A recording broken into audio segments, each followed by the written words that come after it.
তাদের এই প্রচারণা ভুয়া, তাদের এই প্রচারণা ভুয়া। আরেকটি দল যারা নির্বাচনের কথাও বলে, সন্ত্রাসও করে। তারা নির্বাচনের জন্য প্রস্তুতি নেয়, নিজেদের মধ্যে নিজেরা সংঘর্ষ করে নিজের দলের লোকদেরকে পাথর মেরে হত্যা করে। তারা চাঁদাবাজি, টেন্ডারবাজি, দখলদারিতে লিপ্ত আছে। জনগণের প্রতিক্রিয়া হয় এমন কর্মে তারা লিপ্ত আছে, কারণ তারা নির্বাচন, স্বাভাবিক নির্বাচন থেকে তারা কেয়ার করে না। তারা মনে করছে যেন তেন ভাবে নির্বাচনে প্রভাব বিস্তার করে, কেন্দ্র দখল করে তারা নির্বাচনের বৈঠকে পার হবে। এই জন্য জনসেবামূলক, জনকল্যাণমূলক কর্মসূচি তাদের নাই। তাদের নেতা উড়ে এসে জুড়ে বসেছেন, কিন্তু এই জনগণের কল্যাণের জন্য কোন ফর্মুলা, কোন কর্মসূচি এখনো পর্যন্ত দেয় নাই।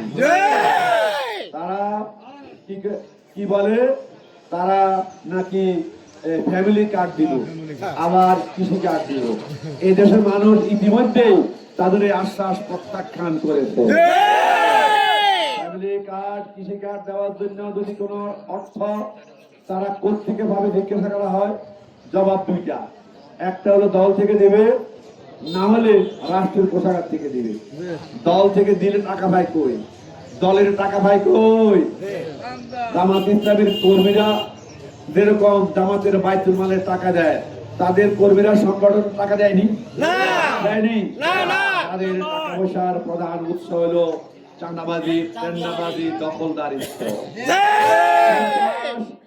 সন্ত্রাস তাদের টাকা রোজগারের প্রধান পথ। দ্বিতীয় হলো যে যদি রাষ্ট্রের পক্ষ থেকে দেওয়া হয় এই অর্থ, তাহলে কত হাজার, কত লক্ষ কোটি টাকা প্রয়োজন। 2 বছর চালানোর মতো রাষ্ট্রের এত টাকা নাই।